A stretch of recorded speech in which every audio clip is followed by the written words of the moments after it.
Sorry for the delay. Let's see. Go back to there. All right, we're ready. So we're going to start right now after I start my video. And we're going to have our Bhagavad Gita discussion. Okay, first we're going to chant Jai Radha Madhava like we normally do. Jaya Radha Madhava Kunya Bihari Jai Radha Madhava Kunya Bihari Gopi Jana Malaba Kiri Bharatavute Gopi Jana Malaba Iri Bharadhahude Yashoda Nandana Brajajana Ranjana Yasoda Nandana Brajajana Ranjana Yamuna Tira Manachari Yamuna Tira Manachari Jaya Radha Madhava Kunya Bihari Jaya Radha Madhava Kunya Bihari Gopi Jana Vallabha Giri Bharadhahude Gopi Jana Malabha Giri Bharadhahude Bhakti Yasodhanandana Rajajana Ranjana Yasodhanandana Rajajana Ranjana Yamuna Tira Manachari Yamuna Tira Manachari Jaya Radha Uva Kunya Bihari Jaya Radha Uva Kunya Bihari Jayam Vishnupad Paramahangsa Parabhacharya. Also Teta Satashi Shimad, His Divine Grace Abhaya Chanananda Bhaktivedanta Goswami Srila Prabhupada Ki Jai. ISKCON Founder Acharya Srila Prabhupada Ki Jai. Anantakoti Vaishnava Vrinda Ki Jai. Namacharya Srila Hridas Thakur Ki Jai. Param Saikaho Shri Krishna Chaitanya Prabhu Nityananda Sidvaita Gadadha Shivasati Gaur Bhakta Vrinda Ki Jai. Shri Shri Radha Krishna Gopi Gopinath Shyam Kund Radhakunda Giri Govardhan Ki Jai. Vrindavanam Ki Jai. Mathuram Ki Jai. Jagannath Swami Ki Jai. Yamunamai Ki Jai. Shivati Galasi Devi Ki Jai. Samaveda Bhakta Vrinda Ki Jai. Gaur Premananda Hari Hari Gaur. All glory is the assembled devotees. All glory is the assembled devotees. All glories the assembled devotees.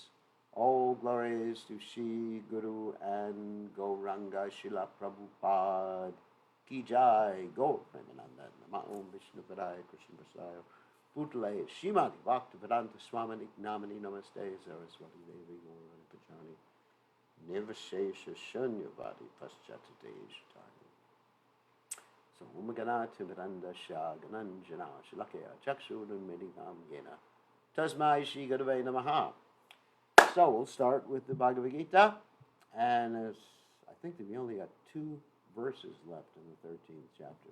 13th chapter is pretty heavy on philosophy, nature of the enjoyer and consciousness, having to do with the field, Kshetragya, that's a knower of the field, Kshetra, Kshetragya, and all these other philosophical concepts. But they're actually quite easy. Kshetra means the field means the body. Kshetragya is the knower of the field, which is us. It's also Krishna, who is also the knower of the field. In one sense, the Kshetra is the whole universe, and Krishna is the only knower of the whole universe, the knower of all bodies. And that's basically it in the chapter. Okay, let's go to text 34.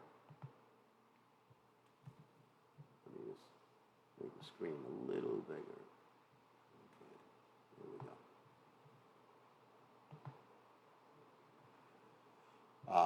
Here we go. Yata prakashyayatjeka kritsnam lokamimam ravahi kshetram kshetri tata kritsnam prakashayati bharata yata prakashayati illuminates eka one krishnam the whole lokam universe imam this ravi sun kshetram this body kshetri the soul tata similarly kritsnam all prakashayati illuminates Bharata, O son of Bharata. O son of Bharata, as the sun alone illuminates all this universe, so does the living entity, one within the body, illuminate the entire body by consciousness. Purport, there are various theories regarding consciousness here in Bhagavad Gita. The example of the sun and the sunshine is given. As the sun is situated in one place but is illuminating the whole universe, so a small particle of spirit soul, although situated in the heart of this body, is illuminating the whole body by consciousness. Thus, consciousness is the proof of the presence of the soul, as sunshine or light is the proof of the presence of the sun. When the soul is present in the body, there is consciousness all over the body, and as soon as the soul is passed from the body, there's no more consciousness. This can be easily understood by any intelligent man. Therefore, consciousness is not a product of the combination of matter.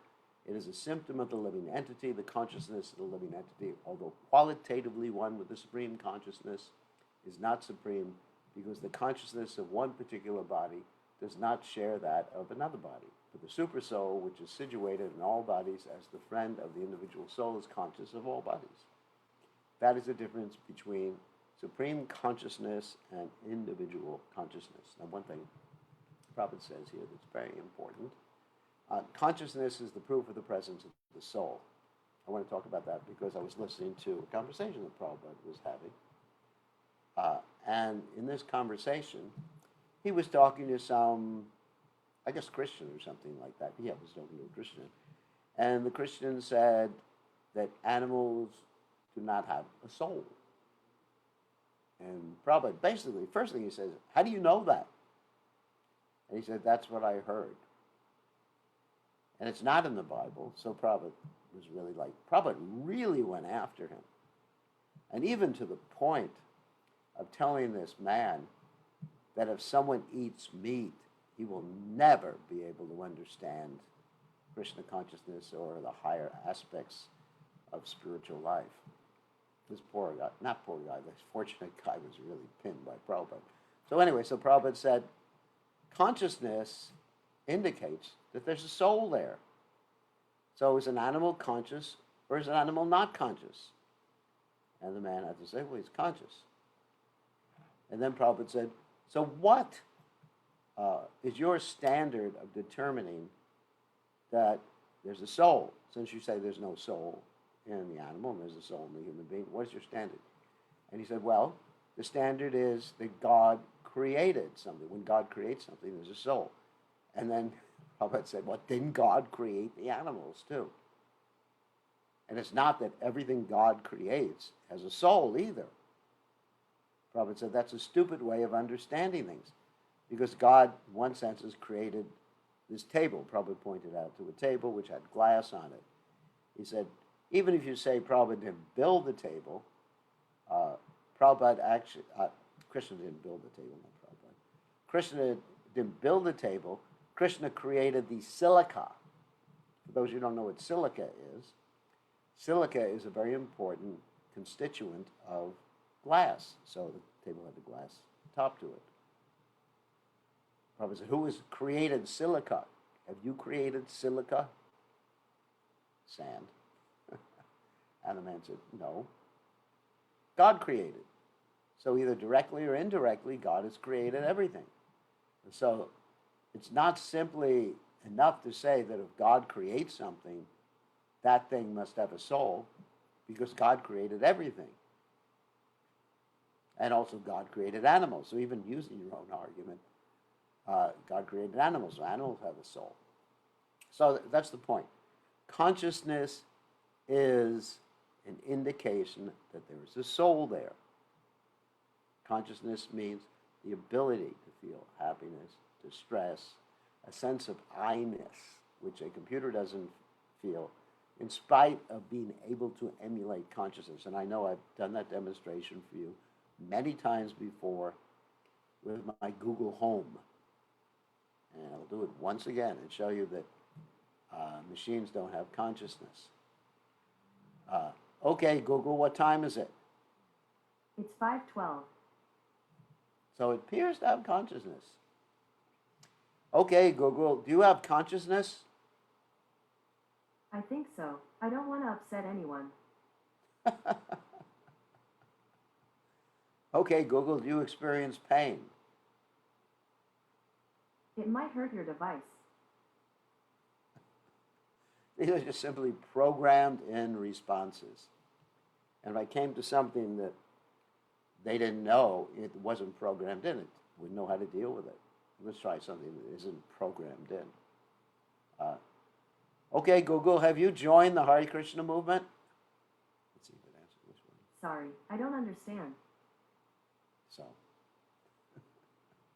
anyway, so it doesn't have consciousness, and I have no problems with unplugging it if it interferes with my Zoom classes. I'm not thinking that I'm killing this poor soul, my Google Home. Anyway, interesting point. So I think we have one more verse in this chapter, if I am right. Okay. Kshetra gyayorebam antaram gyana chakshusha bhuta prakriti moksham cha ye vidhuriyanti te param. Kshetra of the body, kshetragyo of the proprietor of the body, evam thus. Antaram, the difference, jnana chakshusha, by the vision of knowledge, bhuta, the living entity, prakriti, from material nature, moksham, the liberation, cha, also, yea, those who viduhu know, yanti, approach, te, they, param, the supreme. Those who see with eyes of knowledge the difference between the body and the knower of the body can also understand the process of liberation from bondage and material nature and attain to the supreme goal. So, let me explain what Krishna means here. Those who see with the eyes of knowledge. In other words, let's use the Sanskrit word for this. It's called Shastra Chakshush. That means to see through Shastra. So where does knowledge come from? Here we're exploring what we call epistemology. How do you know what you know? So knowledge, at least absolute knowledge, comes from absolute sources. So the absolute source that we're interested in, perhaps the only absolute source, is Krishna. And those will repeat the words of Krishna, but the ultimate source is always Krishna. Dharma, religion, or knowledge, or understanding, or the nature of things, that comes from Krishna. So Krishna, in one sense, the breathing of the Supreme Personality of Godhead, manifests the Vedic literatures. So if you see through those descriptions in the Vedic literatures, then you will see the difference between the body and the knower of the body. That means the soul of the body, for those who can't understand what I just said. And you will also understand that the process of liberation from bondage and material nature is to get rid of the attachment to the body, the identification with the body. And the way you get rid of the identification with the body is that you identify yourself as a soul, and even higher than that, a soul, which is a servant of the Supreme Personality of Godhead. And the way you do that is by Bhakti Yoga. The first stage of Bhakti Yoga is called sadhana. You practice as if you actually understand fully that you're the soul. You practice being the soul. Or you practice functioning on the soul platform. And by practicing something, you actually become expert at it. And then you become spontaneous. That's called Raganuga Bhakti. Raganuga Bhakti means becoming spontaneous. I was asked this question yesterday. That first stage is sadhana. Sadhana practice has two aspects. Vaidhi, which is you're practicing because those are the rules. You may not understand why the rules are the rules or they're given to you as rules. That's the first point. And then after you practice, you gain some spontaneity. In other words, your practice becomes spontaneous, so you do it practically without thinking of it. You're just absorbed in your activities of bhakti, which are hearing, chanting, remembering, etc., the 9 processes of bhakti. Then, and of course, your regulated practices like waking up early, dancing for the deities in Mangal Arati. Yes, that's a regulated practice. If you look at the Nectar of Devotion, that's one of the things you're supposed to do. Yes, to dance for the deities. Learn how to dance for the deities. And just like every morning here in New Goloka, we have an expert dancer. Her name is Champakalata, and you can see her on my Facebook page every morning. We have like a split screen, and the bottom is the people who is dancing, and the other devotees who are maybe sleeping or shuffling. And she is just so, it's ecstatic. It's like zooming around, not zoom on the computer, but zooming around and dancing and feeling such ecstasy. And Krishna is breaking in to the biggest smile you've ever seen him have. I can tell the difference when she's not there. Krishna's just wondering, where is she? And when she's there and she's dancing, Krishna just like smiles so much, I become overwhelmed. But I realize he's not looking at me and he ain't smiling at me. So anyway, that talking about sadhana bhakti, that's Vaidhi. And also Raganuga, she's doing it spontaneously.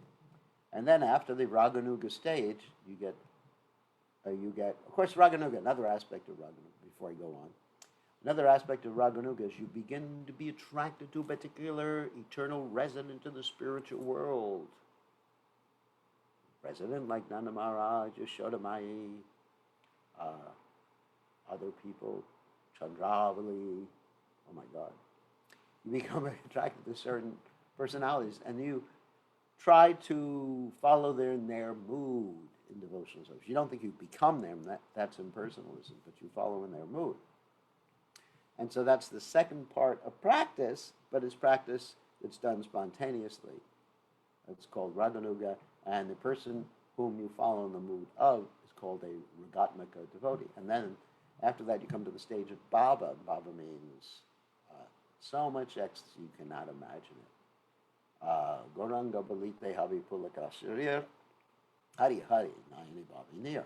Whenever you hear the name Goranga, you shout and roll on the ground in ecstasy. And tears come from your eyes like torrents of rain. If you're not having tears coming from your eyes, when you say Gauranga, then you're not on the platform of Bhava. Because I just said Gauranga, are tears coming from my eyes? No. Anyway, and then there are other symptoms too. And you can read about them in the Nectar of Devotion, which we're going to get to after we finish the Gita. And then higher than Bhava is Prema, in which you're ready to even experience extreme misery if that pleases Krishna. You're surrendered to Krishna. You're willing to go to hell if that pleases Krishna. Anyway, so let's read Srila Prabhupada's purport, which is, as far as I understand, the last verse of this chapter. The purport of this 13th chapter is that one should know the distinction between the body, the owner of the body, and the supersoul. One should recognize the process of liberation as described in verses 8 through 12, then one can go on to the supreme destination. A faithful person should at first have some good association to hear of God, and thus gradually become enlightened. If one accepts a spiritual master, one can learn to distinguish between matter and spirit, and that becomes the stepping stone for further spiritual realization. A spiritual master, by various instructions, teaches his students to get free from the material concept of life. For instance, in Bhagavad Gita, we find Krishna instructing Arjuna to free him from materialistic considerations. That's true. That's the spiritual master's business. One can understand, at the same time, the spiritual master doesn't heavy someone out because they have some material attachment. He works with them. He understands their psychophysical nature. He engages them properly in Krishna's service according to their psychophysical nature. It's not simply, this is time to surrender. One can understand that this body is matter. It can be analyzed with its 24 elements. We talked about that before, that's Sankhya philosophy. The body is the gross manifestation. Gross means something you can touch. Doesn't mean disgusting. It is disgusting anyway. This is described about the body, Tridaduke. It has all these substances, bile, mucus, air, and other things that are not so pleasing. And the subtle manifestation is the mind and psychological effects. And the symptoms of life are the interaction of these features. Yeah, the mind interacting with the senses, perceptive and active senses. But over and above this, there's the soul, and there's also the super soul. The soul and the super soul are two. This material world is working by the conjunction of the soul and the 24 material elements.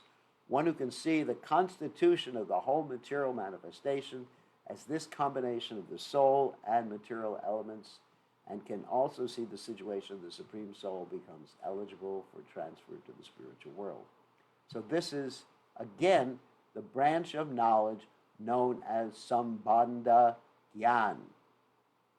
Sambandha Gyan means the theoretical knowledge, okay, of what the soul is, what Krishna is, what time is, what karma is, and what the material nature is. These 5 factors, according to Baladeva Vijayabhushan, these are the 5 topics of the Bhagavad Gita. The soul, okay, the Supreme Soul, the material nature, time, and karma. Got it? 5 topics. The soul, Supreme Soul, material nature, time, and karma. And the Supreme Soul and the soul are eternal. Karma ain't eternal. Okay, so now we're coming to one of my favorite chapters. Did I read it? Yeah, thus end the Bhaktivedanta purports of the 13th chapter of the Srimad Bhagavad Gita in the matter of nature, enjoyer, and consciousness. Very philosophical chapter. So, as I mentioned before, when we first started the Bhagavad Gita, perhaps the most verses in the Bhagavad Gita are dealing with the 3 modes of material nature. That doesn't mean this is the largest chapter, because the information about the 3 modes of material nature are spread throughout the whole Bhagavad Gita, even up to the 18th chapter, the last chapter in the Gita. So, there's a little summary here. All embodied souls are under the control of 3 modes or qualities of material nature: goodness, passion, and ignorance. Lord Krishna explains what these modes are, how they act upon us, how one transcends them, and the symptoms of one who has attained the transcendental state. That's quite interesting, what these 3 modes are. Text 1. Shri Bhagavan Vacha Padam Bhuya Pravakshami Jnananam Jnanamuttamam Yagyatva Muniyo Sarve Parang Siddhimito Gataha. Shri Bhagavan Vacha, the Supreme Personality of Godhead, said, Param, transcendental, Bhuyaha, again, Pravakshami, I shall speak, Jnananam, of all knowledge, Jnana, knowledge, Uttamam, the Supreme, Yat, which, Yatva, knowing, Muniyaha, the sages, Sarve, all. Param, transcendental, Siddhim, perfection, Itaha, from this world, Gataha, attained. The Supreme Personality of Godhead said again, I shall declare to you this supreme wisdom, best of all knowledge, knowing which all the sages have attained the supreme perfection. So, Prabhupada explains that from the 7th chapter to the end of the 12th chapter, Shri Krishna in detail reveals the absolute truth of the Supreme Personality of Godhead. Now, we mentioned that's like the nectar portion of the Gita. Okay? 7, 8, 9, 10, 11, 12. There's 18 chapters in the Bhagavad Gita, and the middle six are considered the nectar, like an Oreo cookie or a sandwich. Of course, the whole Bhagavad Gita is the nectar, but the nectar of the nectar is the middle six chapters. Now the Lord himself is further enlightening Arjuna. If one understands this chapter through the process of philosophical speculation, he will come to an understanding of devotional service. Now let me make that clear what philosophical speculation is. You know, oftentimes you hear, one should not speculate, Prabhu. Well, that injunction about not speculating refers to mental speculation. Mental speculation would be something like, I don't believe in God, or maybe God is the sun, or maybe God is the chipmunk I saw before. Or maybe God is my mind, or maybe God is me, or, you know, that's mental speculation. Philosophical speculation means to take the truths of the Vedic literature as absolute, to accept them, and then to derive some understandings based on them. Okay, here's an instance of philosophical speculation. Okay, Krishna says that everybody has a soul in his body. Well, Krishna says that, you know. Okay. So-and-so Prabhu is a person. So Krishna says all persons are souls. So-and-so is a person. Therefore, so-and-so has a soul. Even though Krishna directly didn't say that Prabhu Krishna Das has a soul, we can arrive at that conclusion using the axiomatic information given to us by Krishna. Just like if you're engaged in philosophy, dealing with syllogisms and coming to conclusions, you always start with some axioms. You have to start with an axiom. If you don't start with, axiom means a self-evident truth, okay? If you don't start with a self-evident truth, you cannot derive any sort of philosophical conclusion. Just like our friend Descartes, he started with a self-evident truth. He threw everything else out. And he said, cogito ergo sum. I am conscious, therefore I am. You know, so that's the one thing he accepted. And from that point, he derived all the rest of his philosophy. So we have a lot of axiomatic truths or absolute truths, and using them, we can use logic to come to other conclusions, and that's philosophical speculation. Not mental speculation. There's a difference. Prabhupada actually made that difference. In the 13th chapter, it's clearly explained that by humbly developing knowledge, one may possibly be freed from material entanglement. That's interesting too. Possibly because that's the sambandha gyan, which we mentioned before, the knowledge, which is true, which is absolute. But unless you come to practice what you've learned, which is called abhideya, then you're not going to become free from the material entanglement. It has already been explained, has also been explained, that it is due to association with the modes of nature that a living entity is entangled in the material world. Remember, that's the verse I quote all the time. Karnam guna sangasha sadasa janma jonishu. Now in this chapter, the Supreme Personality explains what those modes of nature are, how they act, how they bind, and how they give liberation. The knowledge explained in this chapter is proclaimed by the Supreme Lord to be superior to the knowledge given so far in other chapters. And it's about the modes of nature. Interesting. By understanding this knowledge, various great sages attained perfection and transferred to the spiritual world. The Lord now explains the same knowledge in a better way. This knowledge is far, far superior to all of the processes of knowledge thus far explained, and knowing this, many attain perfection.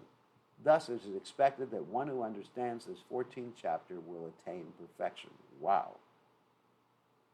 Very interesting. So remember, understanding the modes, and it appears to be mundane knowledge. The modes of nature, goodness, passion, ignorance. Who cares about them? I just want to hear about Krishna's rasa dance. But if you don't care about understanding about the modes of nature, you'll never know when you're in the modes of nature. You'll never know how to get out of the modes of nature. You'll never be able to identify your state of consciousness. So you better learn this if you want to be Krishna conscious. Okay? Idam jnanam upashritya mama sadharma gagata sargepi nopajayante pralayena vyatanti cha. Idam, this, jnanam, knowledge, upashritya, taking shelter of mama, my, sadharmyam, same nature, agataha, having attained, sargepi, even in the creation, na, never, upajayante, or born, pralaye, in the annihilation, na, nor, vyatanti, are disturbed, cha, also. By becoming fixed in this knowledge, one can attain to the transcendental nature like my own. Thus established, one is not born at the time of creation or disturbed at the time of dissolution. In other words, you're back to Godhead. It's pretty easy. So this is like a carrot that Krishna is hanging out in front of you. If you do this, that's what you'll get. A boon. So that's why we should learn about this. Purport, after acquiring perfect knowledge, perfect transcendental knowledge, one acquires qualitative equality with the Supreme Personality of Godhead. That means not that you're as big as Krishna or great as Krishna, but you have the same qualities of Krishna and you realize it, becoming free from the repetition of birth and death. One does not, however, lose his identity as a spiritual soul, individual soul. It is understood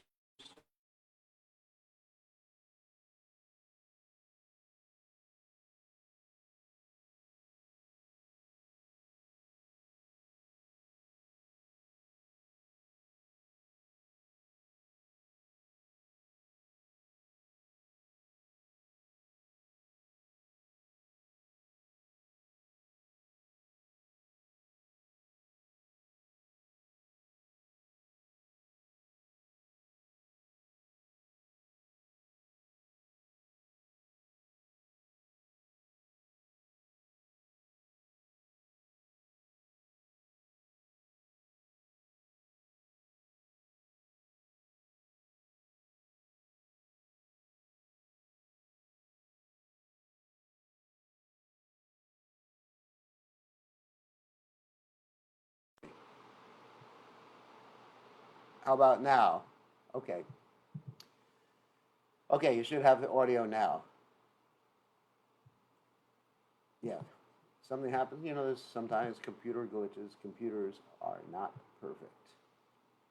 Let me just check to make sure everyone could hear. Okay, everyone could hear. It's back. Okay. I don't know where we lost sound. Let me just do the last paragraph again, because we may have lost sound. After acquiring perfect transcendental knowledge, what's that? I don't want to. About 1 minute ago. Okay. So after acquiring perfect transcendental knowledge, this is the purport. One acquires qualitative equality with the Supreme Personality of Godhead, becoming free from the repetition of birth and death. One does not, however, lose his identity as an individual soul. It is understood from Vedic literature that the liberated souls who have reached the transcendental planets of the spiritual sky always look to the lotus feet of the Supreme Lord, being engaged in his transcendental loving service. So even after liberation, the devotees do not lose their individual identities. I think we all know that stuff. Om Tad Vishnu Param Para Pashanti Yat Surya. It says the demigods are always looking to Krishna. The devotees are always looking to Krishna. Generally, in the material world, whatever knowledge we get is contaminated by the three modes of nature, called knowledge. Knowledge which is not contaminated by the three modes of nature is called transcendental knowledge. As soon as one is situated in that transcendental knowledge, he is on the same platform as the Supreme Person. Those who have no knowledge of the spiritual sky hold that after being freed from the material activities of the material form, this spiritual identity becomes formless without any variegatedness. However, just as there is material variegatedness in this world, in the spiritual world, there's also variegatedness, which means variety. Those in ignorance of this think that spiritual existence is opposed to material variety. But actually, in the spiritual sky, one attains a spiritual form. So this is a common misunderstanding. They think The spirituality or spiritual realization is the exact opposite of material experience. And so they take the opposite of form is no form. The opposite of feeling is no feeling. But it's not like that. The spiritual manifestation of form is spiritual form, not no form. As Prabhupada mentioned, actually it's something I heard from him today, Prabhupada said when he looks in a mirror, he sees himself and he can see, whatever is on his face, if he needs to shave or something like that. So it's not that if the mirror there is form, in the real world, on the other side of the mirror, there's no form. There are spiritual activities, and the spiritual situation is called devotional life. That atmosphere is said to be uncontaminated, and there one is equal in quality with the Supreme Lord. To obtain such knowledge, one must develop all the spiritual qualities.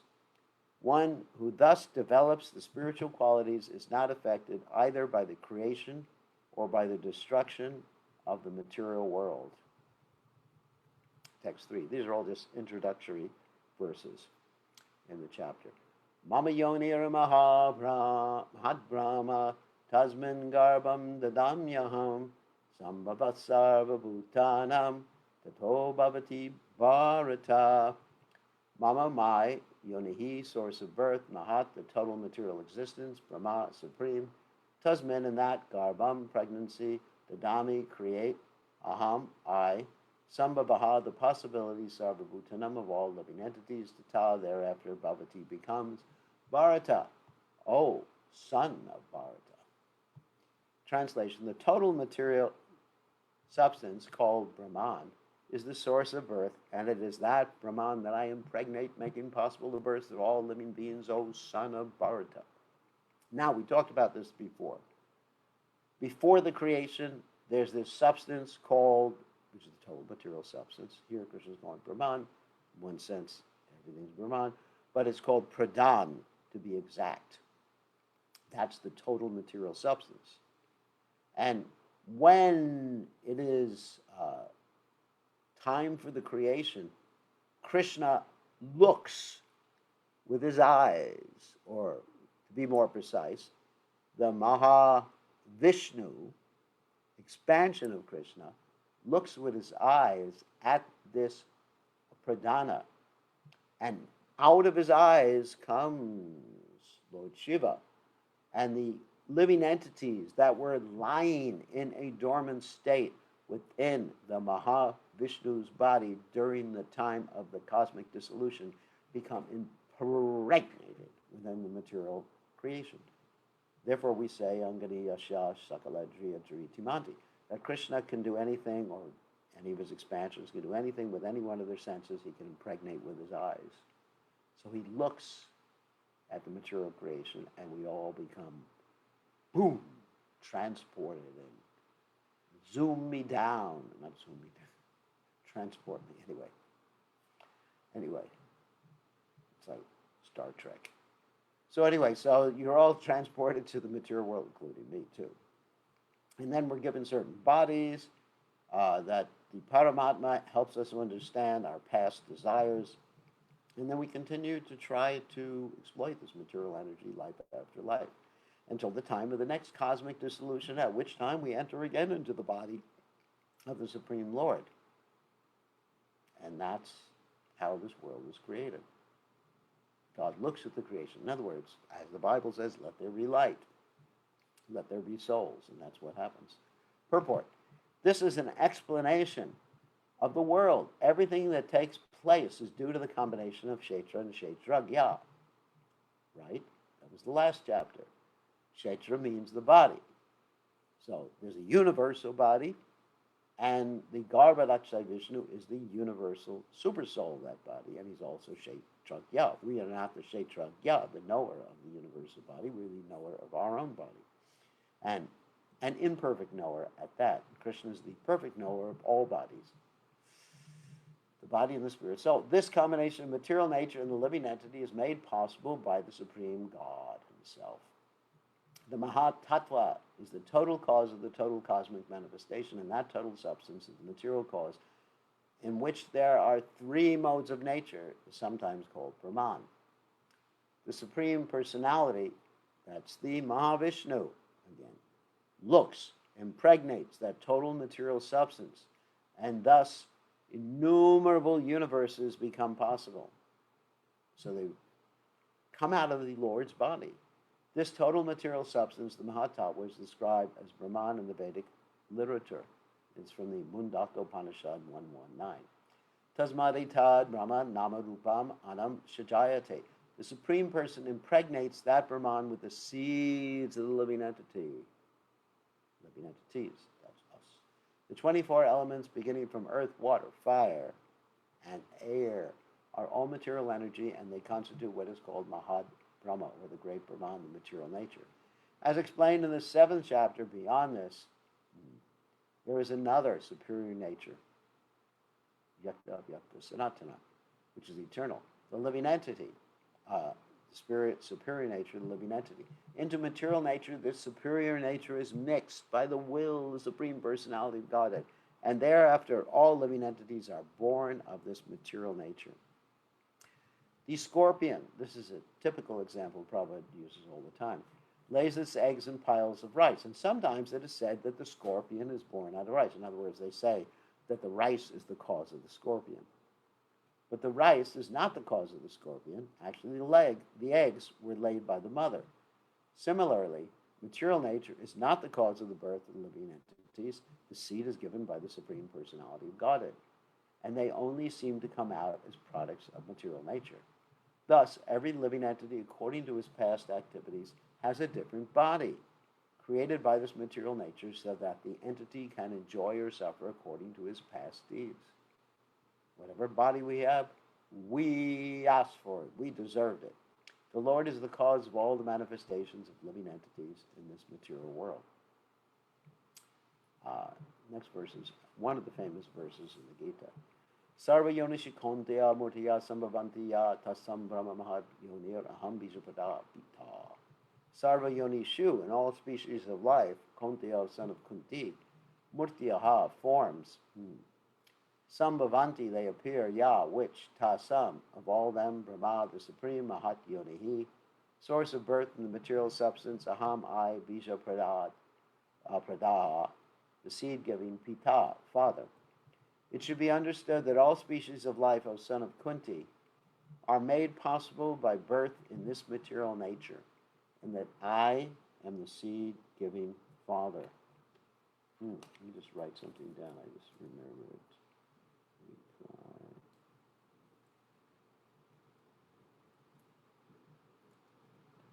It's not about class, it's about something else. Should be understood that all species of life, O son of Kunti, are made possible by birth in this material nature, and I am the seed-giving father. That's the same thing that was just explained by Srila Prabhupada. In this verse, it is clearly explained the Supreme Personality of God is the original, Krishna is the original father of all living entities. The living entities are combinations of the material nature and the spiritual nature. Such living entities are seen not only on this planet, but in every planet, even on the highest where Brahma is situated. He's like the boss of the whole universe, the first living entity. He's the one who was born from Garbhodaksha, Vishnu's navel. Everywhere there are living entities within the earth, and there are living entities even within water and within fire. All these appearances are due to the mother material nature and Krishna's seed-giving process.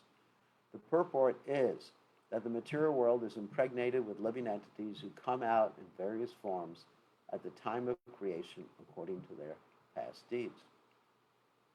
So, why do they have, or let's say are suffering due to their past deeds? Because the supersoul remembers them. And the supersoul makes the arrangement that they remember what their situation was in the past in terms of their mentality, because at the time of the cosmic dissolution, they even lose their subtle body. The mind, intelligence, and false ego are dissolved. And they have to get one again when they come back again at the time of the universal creation. And the supersoul helps them develop that. Okay, now we're going to get to the modes of nature. Especially the last line in the last verse is important, where Krishna says, Aham bija prada pita, but I am the father of everybody. And that's a verse that you'll hear Prabhupada quote, at least the last line. Prabhupada will quote that last line quite often. Next one. Sattvam rajas tamahiti guna prakriti sambhava nivatnanti mahabaho dehi dayanamabhyam.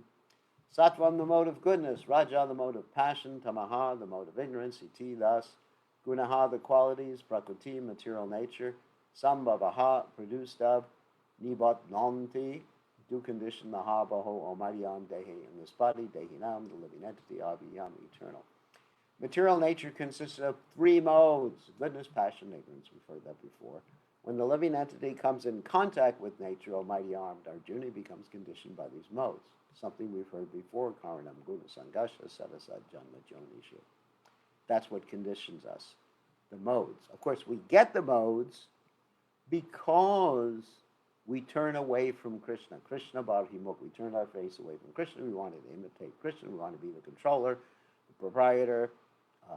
Ishwaraham, Aham Bhogi, Siddhoham, Bhagavan Sukhi. You'll hear this verse later on in the Bhagavad Gita, in the divine and demoniac natures. So, therefore, those are our prison bars. The warden in the prison we're in right now, her name is Durga. It's interesting, you get a female warden, Durga, and the bars are the modes of nature. They keep you bound, and they control you too. They're also like the prison guards. The living entity, because he is transcendental, has nothing to do with this material nature. Still, because he has become conditioned by the material world, he is acting under the spell. Spell is very interesting. It's like a witch or a hypnotist puts you under a spell. You are a dog. You are a cockroach. You are a man. You are a woman. You are an American. Yes, I am an American. I am. Make America great again. Oh, sorry. Acting under the spell of the three modes of material nature. Spell. Just think about the word spell.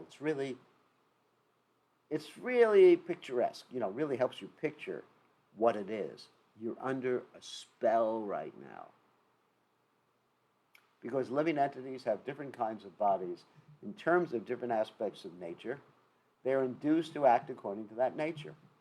This is the cause of the varieties of happiness and distress. We're induced to act according to the body. I mean, just like here we have a cute little cat. The cat's name is Tilak.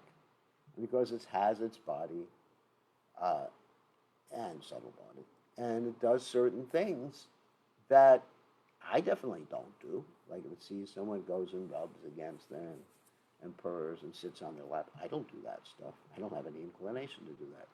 But it's force, or he is a force to act according to that body. However, even if we are induced to act according to our psychological or physiological nature, we can actually make a choice and not act according to that nature. Because we are human beings. We have the ability to make ethical judgments, moral judgments, shastric judgments, intelligent judgments. And we don't have to act according to the impulses born in nature. But generally we do.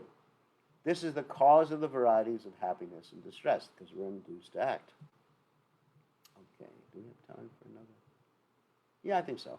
Tatra sattvam nirmalapat prakashakam manamayam sukasangena badnati jnana sangena chanaga. Tatra there, sattvam, the mode of goodness, nirmalatvat, being purest in the material world, prakashakam, illuminating, anamayam, without any sinful reaction, sukha, with happiness, sangena, by association, badnati, in conditions, jnana, with knowledge, sangena, by association, cha, also anaga, sinless one. O sinless one, the mode of goodness, being purer than the others, is illuminating, and it frees one from all sinful reactions. However, those situated in that mode become conditioned by a sense of happiness and knowledge. In other words, you think, I got it made, I'm happy, I'm not experiencing all this distress in this material world because I'm in the mode of goodness. The living entity is conditioned by material nature of various types. One is happy, that is mode of goodness. Another is very active passion. Another is helpless, that is ignorance. All these types of psychological manifestations are causes of the living entity's conditioned status and nature. How they are differently conditioned is explained in this section of Bhagavad Gita. The mode of goodness is first considered. The effect of developing the mode of goodness in the material world is that one becomes wiser than those otherwise conditioned. A man in the mode of goodness is not so much affected by material miseries, and he has a sense of advancement in material knowledge. The representative type is the Brahman, who is supposed to be situated in the mode of goodness. The sense of happiness is due to understanding that in the mode of goodness one is more or less free from sinful reactions. Actually, in the Vedic literature, it is said that the mode of goodness means greater knowledge and a greater sense of happiness. The difficulty here is that when a living entity is situated in the mode of goodness, he becomes conditioned to feel that he's advanced in knowledge and is better than others. In this way, he becomes conditioned. The best examples are the scientist and the philosopher. Each is very proud of his knowledge, and because they generally improve their living conditions, they feel a sort of material happiness. This sense of advanced happiness in conditioned life makes them bound by the mode of goodness and material nature. As such, they are attracted towards working in the mode of goodness, and as long as they have an attraction for working in that way, they have to take some type of body in the modes of nature. Thus, there is no likelihood of liberation or being transferred to the spiritual world. Repeatedly, one may become a philosopher, a scientist, or a poet, and repeatedly become entangled in the same disadvantages of birth and death. But due to the illusion of the material energy, one thinks that sort of life is pleasant. Now, the danger of the mode of goodness, one may think, hey, it's kind of nice, life after life. No, you can't do it life after life because the modes of nature, as you'll hear later on, are struggling for supremacy. Sometimes the mode of goodness becomes prominent, then the other two modes go whoop, take you away from the mode of goodness, and sometimes the mode of passion, sometimes the mode of ignorance, and they're just like fighting against each other. There's three forces that are fighting each other. And there's no question of stability. Yes, you can have stability for a number of years, even a number of years. That is a fact. But ultimately, the other modes will get a hold of you. Unless you're Krishna conscious, then you're in the transcendental mode of goodness, which is no selfishness connected with that, no pride connected with that, no illusion connected with that. In the Shuddha Sattva, the transcendental mode of goodness. So it's a danger being in the mode of goodness. Let's say, like this morning, I was walking back after Mangal Arati. I looked at the moon in the sky and heard the little crickets chirping and whatever else was chirping. And I thought, how beautiful. This material world is so beautiful. However, it was important that I would think it is a reflection of Krishna's beauty, because if I just become enamored with all these things. Oh yeah, another thing happened this morning while I was walking back from Mangal Arati. That is a beautiful deer appeared before me. And I was thinking, oh, how beautiful that deer is. Of course, look what happened to Bharat Maharaj. Ooh, hopefully it won't happen to me. That, if I found a little... Imagine if I was walking back from Mangal Arati and I found a very beautiful little baby deer. The mother had just died and giving childbirth or giving birth to the little baby deer, and I adopted the little baby deer. And I become attached to the little baby deer. Then next life, yum yum babi smaran babam yajatayante kalebram. So that's the problem with the mode of goodness. You can actually, there's a lot of pitfalls in the mode of goodness. You look at the beach and the waves and the sand, you think, oh, how beautiful. It is beautiful, but it's a spark of Krishna's beauty. But if you become attached to that, that can also be entangling in this material world. Okay, on that happy note, I will stop sharing the screen so we can have devotees ask some questions and have me hopefully answer those questions. Okay, who has questions here? There are quite a few people. Hopefully my sound is working. Does anyone have any questions?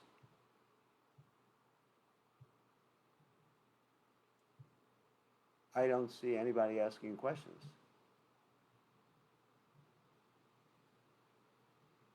Hare Krishna, Sri Guru. You don't look like Kalendi. Some things have changed. Things have changed, changing bodies very quickly. Okay, Really so cool. I was wondering, can you explain spiritual communism? okay, that's pretty easy. Spiritual communism. Okay, it's not. We are not communists in any sense, except for Prabhupada did term the word spiritual communism, because in communism you have this conception. To be more precise, it would be spiritual socialism. Okay, let's be more precise. Because communism means like really like an authoritarian system. So let's talk about spiritual socialism, which is what Prabhupada meant. Spiritual socialism means that everything is owned by God, right? And we all work for God. That's it. That's it. Just like in material socialism, everything is owned by the state and everybody works for the state, right? That's basically it. Communism is something different. Communism is a whole system and it involves workers revolting and the Workers' Party, uh, the Shudras actually being in charge of the government. Prabhupada actually said that democracy means that the Vaishyas are in charge. As you see now, uh, in America, I mean, it's pretty obvious the business interests are actually running things to a certain extent, and they have their Hiranyakashipu, who is heading them up. Anyway, forget about that one. And so it's not that the workers are. Anyway, so the problem with material communism is that you have the concept is that socialism, that the workers own the means of production. Oops, I got to put a mute on somebody who's not behaving themselves. All right, sounds like they are behaving themselves. So that the workers own the means of production and workers control everything. And therefore, the problem is that that's controlled by the Shudras. That's the real problem there. And that's not the Vedic system. The Vedic system is that the control is in the hands of the Kshatriyas, who are actually controlled by the Brahmins. So really, when Prabhupada talks about spiritual communism, he's speaking more about a socialistic type of environment in which everything is owned by God. Ishabashamidam sarvam yatkancha jagajam jagat tena jaktena bunjada madgadha kashas vidanam. Because in real communism, you have everything that is the means of production owned by the Shudras. That's actually one of the foundations of material communism. But socialism means that the government works for everyone's benefit and divides up the means and the resources according to people's needs, not according to how people exploit each other.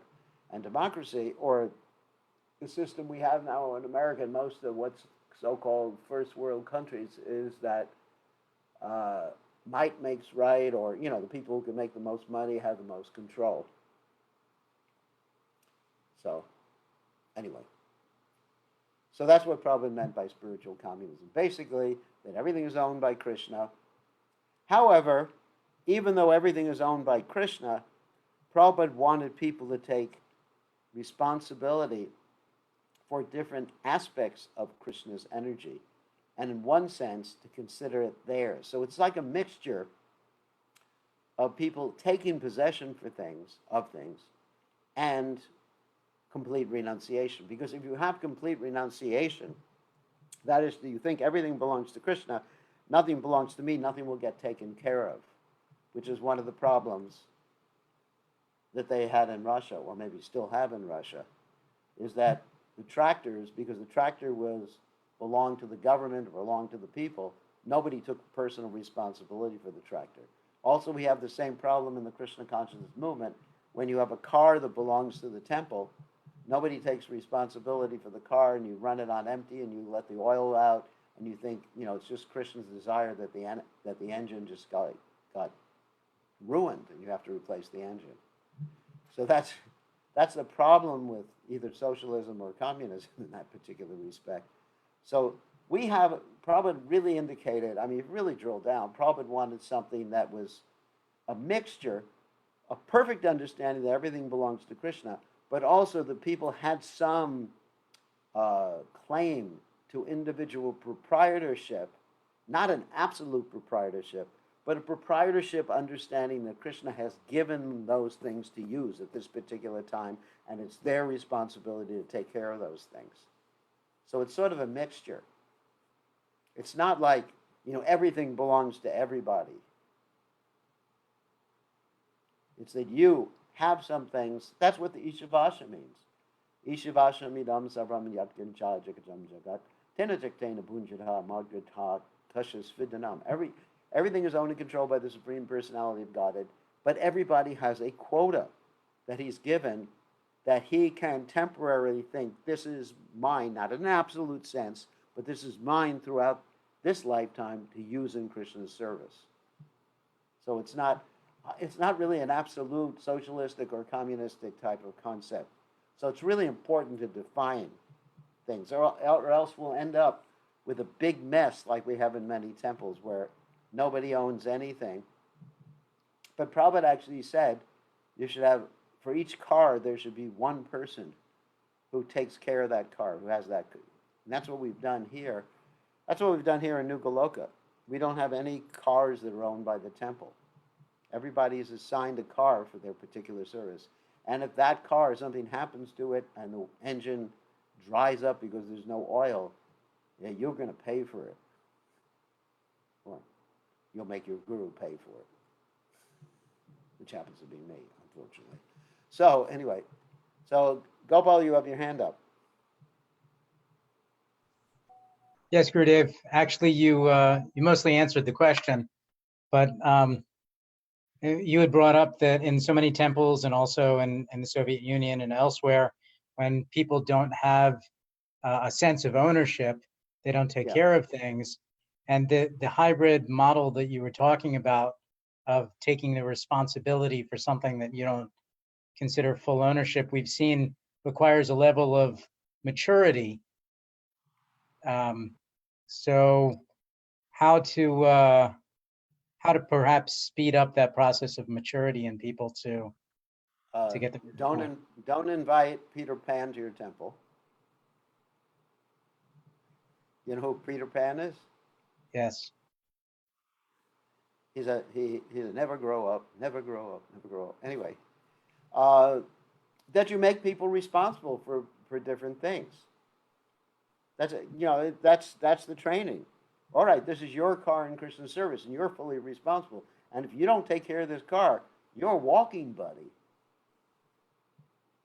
You don't get to use it anymore. And that's pretty much what we've done here in New Goloka, is that, really, I don't think we have, other than a van, and God knows what's happening to that one, but anyway, other than the temple van, I don't think we have anything that's really like that. And even, like, we got this tractor for the property, and basically, I just have it limited. I have one key, and Leela Shakti has another key, and I don't think anyone else has a key except for our contractor.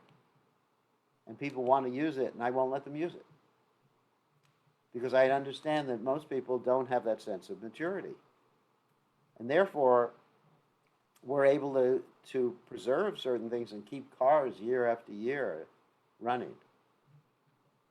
But we need more maturity too, because, for example, one of the things that, let's say, drives me crazy is that when I go around and take my car and ride around, and I look at people's lawns, everybody has such a beautiful lawn on their house. And the temple lawn, because it belongs to Krishna, it doesn't belong to any one individual. It doesn't look half, 1/10 as good as the individual lawns on individual people's homes. And I see that practically in every temple I go to. Almost every temple I go to, it's like that. And this individual people's lawns is just one person, because of the proprietorship, Prabhupada said, turns sand to gold. So, I think what you're pointing out is very important, that people have to be of a certain level of maturity. But proprietorship is so important. That's one of the problems we've had with cow protection in ISKCON. That the cows belong to Krishna. All right, so I can just go away this weekend or go for 3 weeks to India or 2 years to India or something like that, because it's Krishna's cows, not my cows. So anyway, it's an issue. It's a psychological issue and spiritual issue that really has to be worked out in terms of individual maturity. And what you're pointing out is actually really important. What both questions have pointed out is a really important point insofar as management in the Krishna consciousness movement. How to get people to take responsibility. I mean, for example, here in New Goloka, we have a very nice temple president, the best in the world. I don't know, is she listening? Ishwar, is she listening? Yeah. So we have the best temple president. We have the best temple president in the world. And she takes full responsibility. Like if no one's there to do the arti, she goes and does the arti. So she has a sense of proprietorship, a sense of duty. So I wish everybody had it, then we would have the most successful temple in the world. But it's a problem. I mean, it's a problem when you have shared resources too. When you have 10 people or 5 people using the same bathroom, it doesn't get cleaned. When one person uses, and it's only their bathroom, the bathroom gets clean. But if you have 10 people using the bathroom, it never gets clean. So you've got to hire someone from the outside and pay Krishna's money to do it. So I'm sure we've all experienced things like that. So that's the problem. That's a problem, and we need to think very deeply of how to inspire people without giving them money to do these things. Good question. Okay, one more question. I think Jeremiah has a question. Your hands are up. Hand is up. Why don't you ask a question? Hare Krishna, Gurudev. So God, my question's to follow up on the other 2 questions, to come to a deeper understanding, I guess, for myself, maybe for anyone else. Didn't Krishna tell Arjuna that he should perform his duties equipoised and be in Krishna consciousness while he does this on the battlefield in life? And wouldn't this be wouldn't this be in alignment with what we're talking about now? Like, for instance, I have this body. I'm animating this body, and it's my duty to maintain this body so I could serve Krishna as best as I can. But if I neglect the body and its health, then in essence, I'm also neglecting my duties and not performing the highest potentiality I could. Yes, you're exactly right. But the problem is that taking responsibility for either other people or other things that we don't consider to be ours.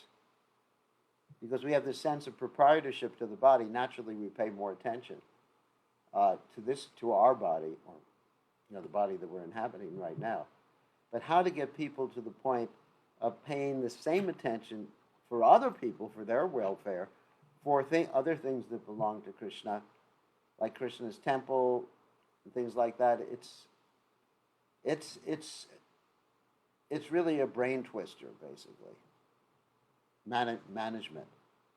And I'm sure if we ask Leela Shakti that question, that she will corroborate. It's really a brain twister. And sometimes the temple president has to take the position of being the chief psychologist in the temple. To take care of everybody's psychological aberrations. Anyway, so it is a challenge. But Prabhupada ultimately wanted us to see everything is belonging to Krishna, but also to have some personal responsibility. Prabhupada even commented on that. He said, if it's everybody's car, it's nobody's car.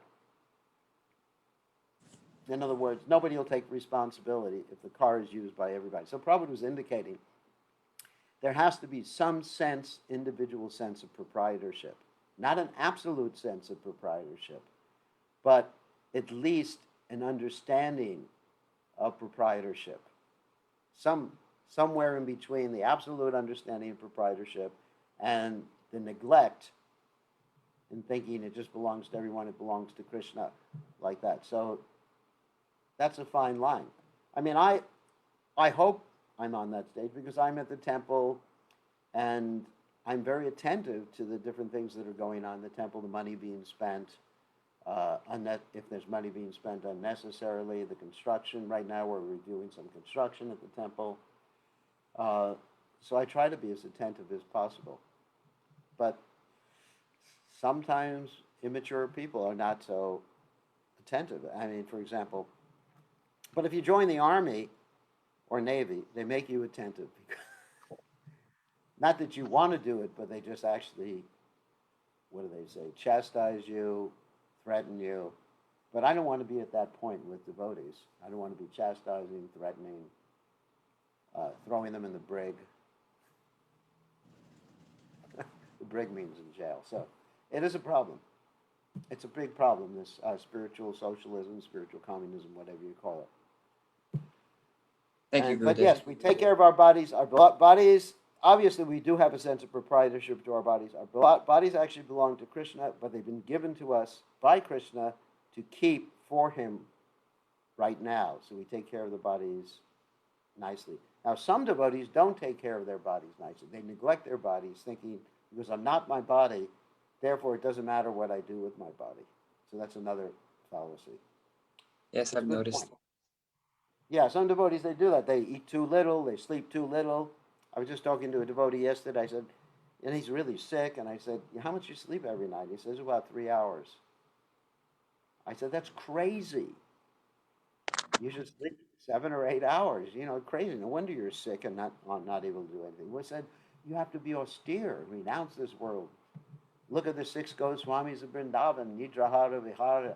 They gave up, eating and sleeping and everything, and ate a pat of butter every 2 days. But we're not on that level. Just eat some quinoa every 2 days, or some buckwheat every 2 days. Anyway, one has to be practical. It is a challenge. Therefore, it's better that it be a rare person who actually spends his whole life in the temple.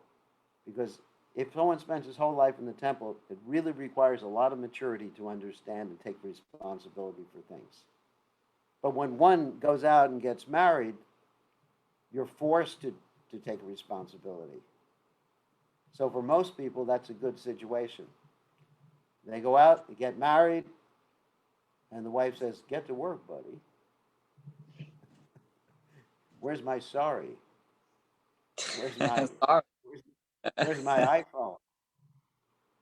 And the man's thinking, I thought I was the proprietor of this woman. But then he figures out that she's the proprietor of him. Anyway, so he's made to work.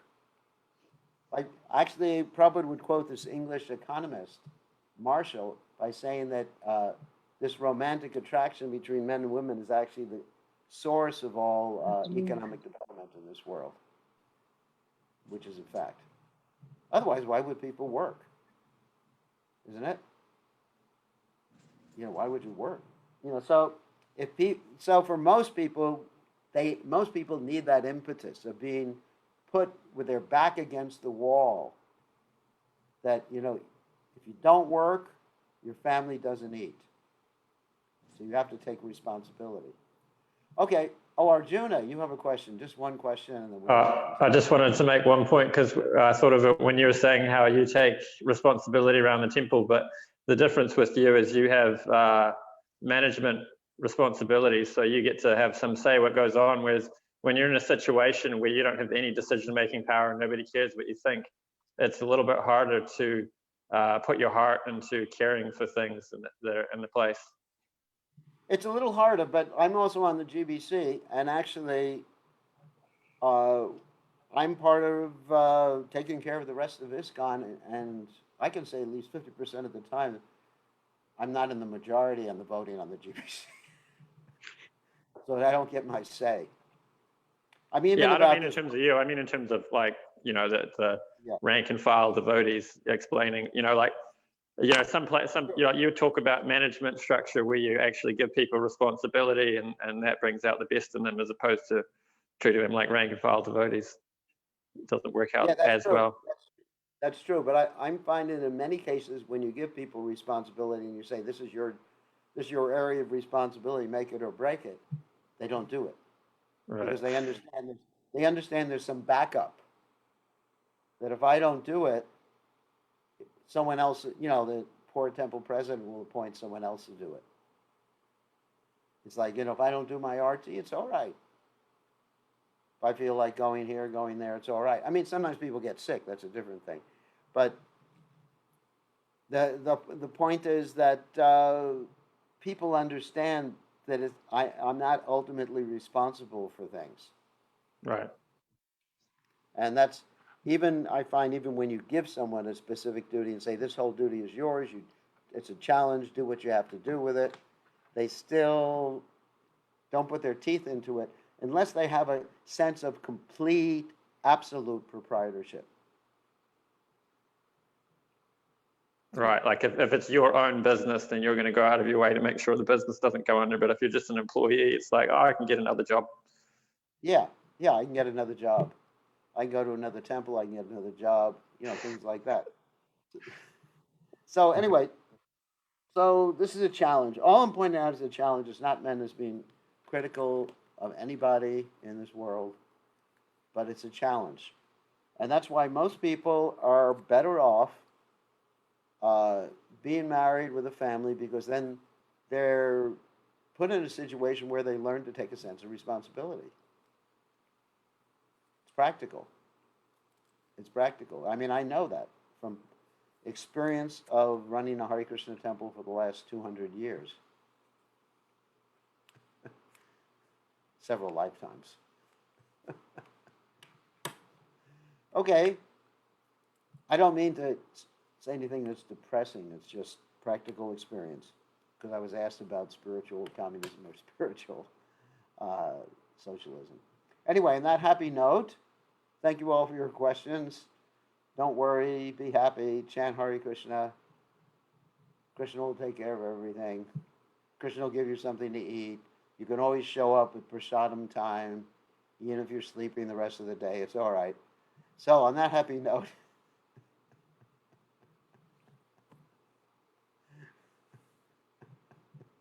I will see everybody tomorrow night, same time, same station. Haribol.